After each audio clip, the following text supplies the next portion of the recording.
स्वाहा तत्सवितुर्वरेण्यं भर्गो देवस्य धीमहि धियो यो नः प्रचोदयात्।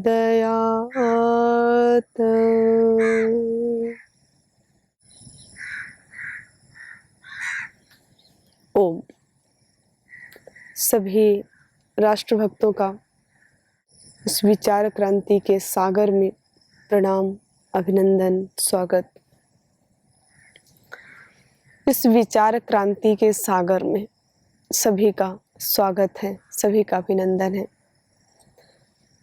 विचार क्रांति का सागर, क्योंकि सागर जिस प्रकार समुद्र में, सागर में जल का अथाह होता है, जल को नापा नहीं जा सकता कितना है उसमें, अथाह होता है उसमें, समुद्र में, सागर में। उसी प्रकार हमारे इस पिंड में विचारों का अथाह होता है, जिसकी कोई लिमिट ही नहीं है। हम कितने विचार हमारे अंदर आते हैं और कितने चले जाते हैं। इस प्रकार समुद्र में कितना जल उफलता रहता है, कितना समुद्र में कितनी बुलबुलें उठते रहते हैं, गिरते रहते हैं, उठते हैं, गिरते हैं। उसी प्रकार हमारे इस पिंड में विचारों का सागर की तरह प्रवाह होते हैं हमारे विचार। समुद्र पर तो विजय पाना थोड़ा कठिन भी हो सकता है, लेकिन हम विचारों पर विजय पाना कठिन नहीं हो सकता। हम अपने विचारों पर विजय अवश्य पा सकते हैं, और हमारे विचार ही हमें ऊपर ले जाते हैं, हमारे विचार ही हमें ऊपर उठाते हैं। तो जो कुछ भी हम करते हैं तो सर्वप्रथम हम विचार करके, हमारे करने का से पहले की जो स्टेज होती है वो विचार की होती है। हमें भोजन भी करना है, हमें एक कदम बढ़ाना भी है, एक कदम चल करके आगे चलना है, जाना है, तो सर्वप्रथम हमारे अंदर विचार आएगा कि मुझे यहाँ जाना है, मुझे भोजन करना है, तो मुझे भोजन करना है। ये पहले हमारे अंदर विचार आता है, हम पहले विचार करते हैं, इसके बाद वो क्रिया में उतरता है, उसको क्रिया करते हैं। तो सर्वप्रथम हमें ध्यान देना चाहिए कि हमारे विचार कैसे हैं। हमें विचारों पर जो सबसे ज्यादा कार्य करने के लिए है तो विचारों पर है। तो वे विचारों को कैसे अच्छा रखें, अपने विचारों को सात्विक दिव्य कैसे बनाएं। क्योंकि जब हम विचार करते हैं तो हमारे अंदर जो आत्मा की पुकार होती है वो दिव्य विचार होते हैं, और जो मन की आवाज होती है वो कभी झूठे भी हो सकते हैं, कभी वो हमें नीचे गर्ती की ओर भी गिराने वाले हो सकते हैं। हमें कैसे पता चलेगा कि हमारे विचार दिव्य हैं, अच्छे हैं, हमें ऊपर उठाने वाले हैं, या कि हमें गर्ती की ओर ले जाने वाले हैं?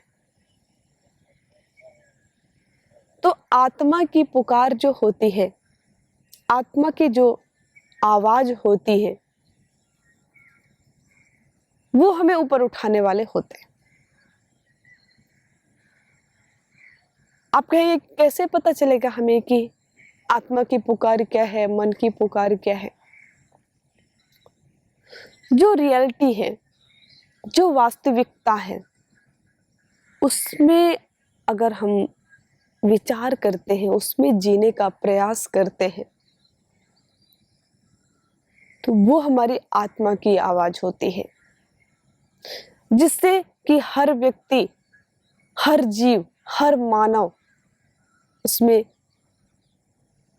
जो सहयोग करता है, जो हर मानव की एक आवाज होती है, हर व्यक्ति की जो एक सोच होती है, वही आत्मा की पुकार होती है, वही आत्मा की आवाज होती है। जैसे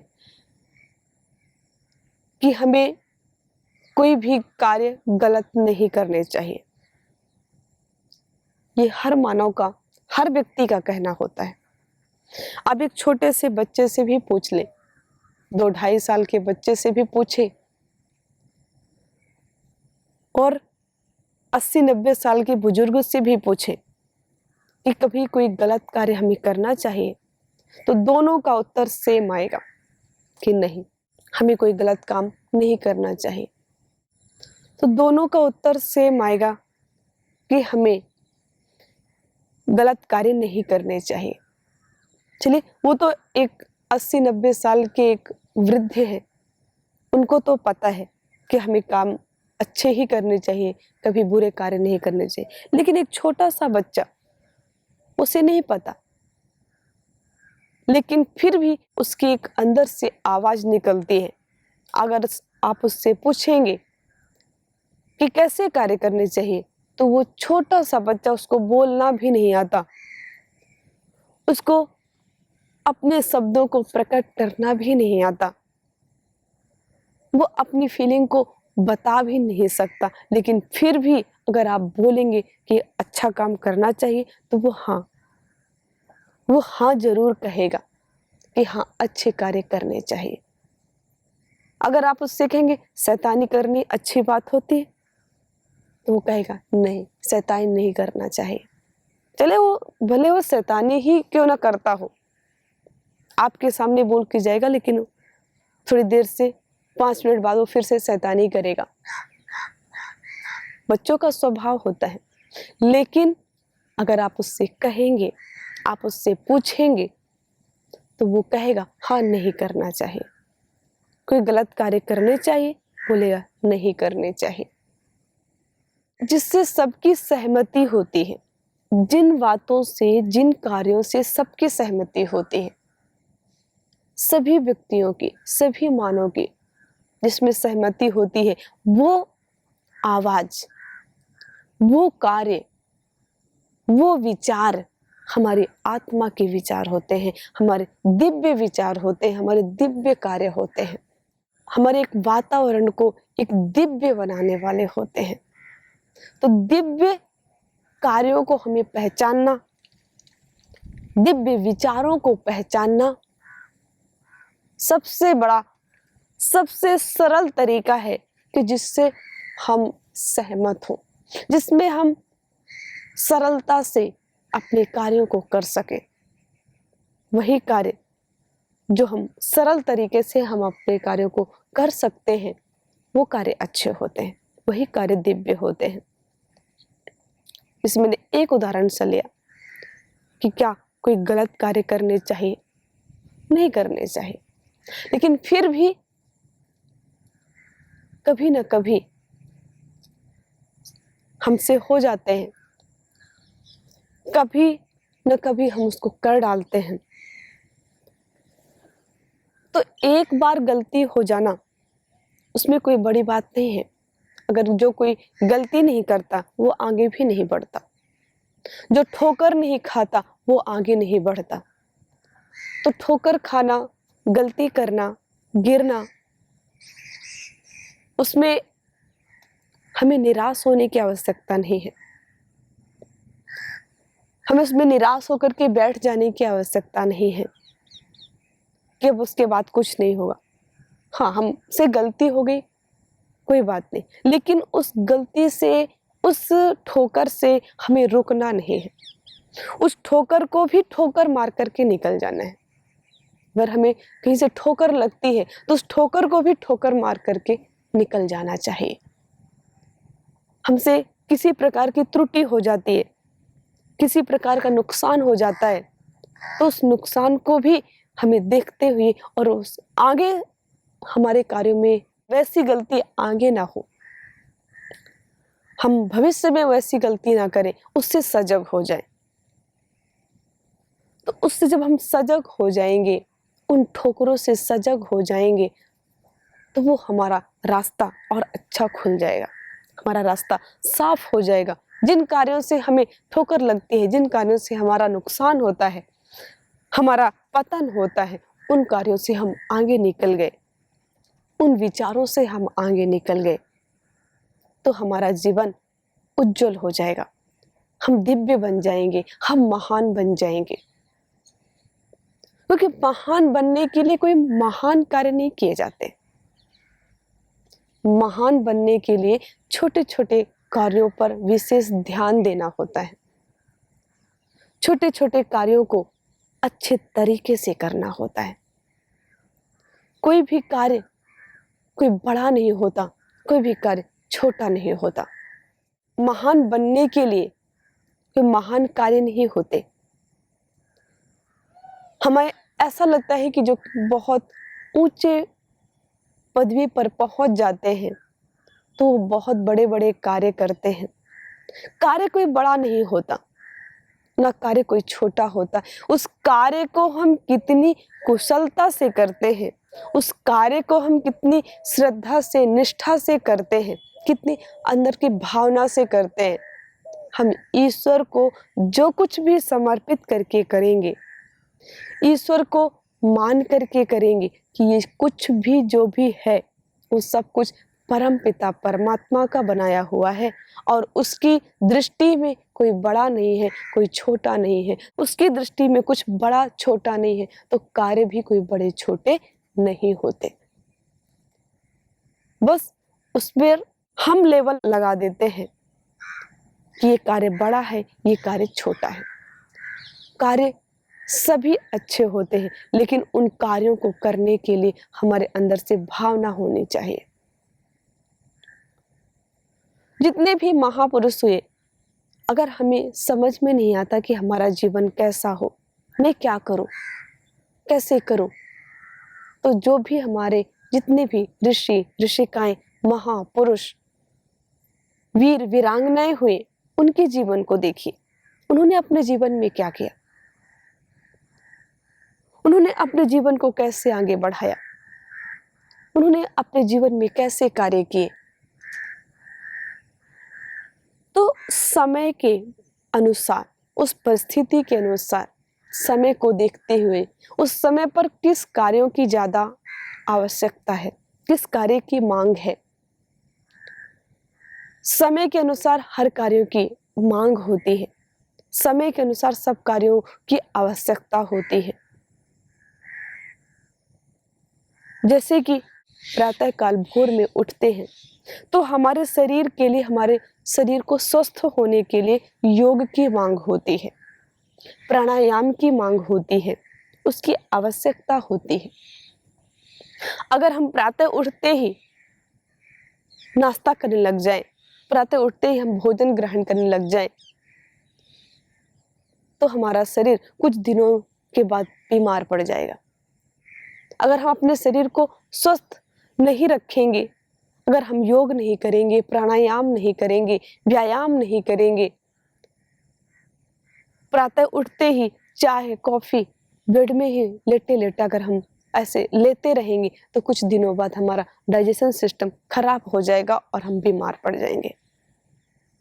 क्यों? क्योंकि हमें सुबह जो मांग थी, आवश्यकता थी, वो सुबह हमें एक्सरसाइज की, गर्म पानी पीने की, या जूस, आंवला एलोवेरा जूस ले लें, उससे हमारे स्वास्थ्य को, हमारे शरीर को एनर्जी मिलेगी।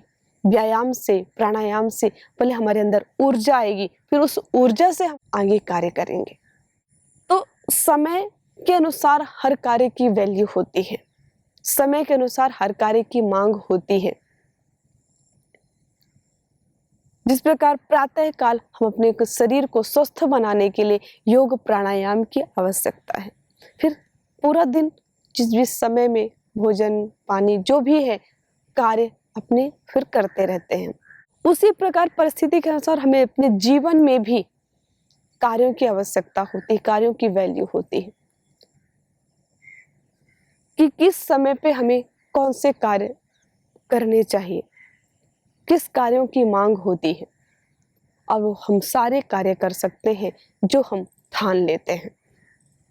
अगर हम ठान लेंगे तो हम कार्य कर लेंगे, अगर हम ठानते नहीं हैं, हम संकल्प नहीं करते, तो वो कार्य नहीं होते। तो हमें कार्यों को करने के लिए, हमें आगे बढ़ने के लिए, हमें दिव्य विचारों को पहचानने के लिए हमें संकल्प लेकर के उसको ठान करके आगे चलना होगा, और समय के अनुसार, परिस्थिति के अनुसार उसकी आवश्यकता हमें देखनी होगी, हमें पहचाननी होगी कि क्या आवश्यकता है हमारे जीवन में, किन कार्यों को हम समाज के लिए, राष्ट्र के लिए, देश के लिए, किन कार्यों में हम अपना योगदान दे सकते हैं, किन कार्यों को हम कुशलता से कर सकते हैं। और जिन कार्यों को हम कुशलता से करते हैं वही कार्य हमारे जीवन का एक अंग बन जाता है, हमें महान बनाने वाला हो जाता है। तो हम हर कार्यों को, जितने भी कार्य हमारे जीवन में आते हैं और जो हमें समय के अनुसार, परिस्थिति के अनुसार दिखाई देते हैं कि आज इन कार्यों की आवश्यकता है, इस कार्य की अधिक आवश्यकता है, तो उस कार्य को हम अपने चुने, उसको देखें, उसको, वही एक दिव्य विचार है, वही एक दिव्य उज्जवल बनाने वाला, वो हमारे जीवन को आगे ले जाने वाला होता है। अब जैसे कि हम अगर अस्वस्थ हो गए, किसी प्रकार की हमारे अंदर बीमारी आ गई, हम रोगी हो गए, तो उस समय हमारा जो कार्य है, उस समय हमारे मांग है, उस समय आवश्यकता दवाई की होती है, निरोग होने की उस समय आवश्यकता है। तो सर्वप्रथम हम अपने शरीर को निरोगी बनाएं, स्वस्थ बनाएं। अगर स्वस्थ नहीं रहेंगे, निरोगी नहीं रहेंगे, तो रोगी काया से कुछ भी हासिल नहीं हो सकता। इसीलिए हमें सर्वप्रथम अपने शरीर को, अपनी काया को निरोगी बनाना है। तो हमें कार्यों को आवश्यकता अनुसार देखना है, उससे समझना है, जानना है कि हमारी आवश्यकता किन कार्यों में है। जैसे कि अगर हम रोगी हो जाते हैं, अस्वस्थ हो जाते हैं, तो उस समय हमारी आवश्यकता है कि सर्वप्रथम अपने आप को निरोगी बनाएं। अगर हम स्वस्थ नहीं रहेंगे, निरोग नहीं रहेंगे, तो हम कोई भी कार्य हासिल नहीं कर सकते, क्योंकि किसी भी कार्य को करने के लिए ये शरीर बहुत बड़ा साधन है। जो भी हम लापरवाही करते हैं, सबसे ज्यादा हम लापरवाही जो करते हैं 99% वो अपने शरीर के प्रति करते हैं। तो अगर हम इस शरीर को, और सारे कार्य इसी के माध्यम से करने होते हैं, शरीर के माध्यम से ही सोचना, विचारना, करना, जितने भी कार्य हम करते हैं हम शरीर से ही करते हैं।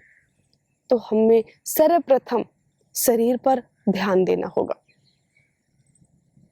शरीर पर ध्यान ऐसे नहीं कि अच्छे अच्छे कपड़े पहन लेना, बहुत बड़े बड़े गोल्डन के ब्रेसलेट पहन लेना, चैन पहन लेना, ये शरीर की शोभा है, ये शरीर पर ध्यान देना नहीं।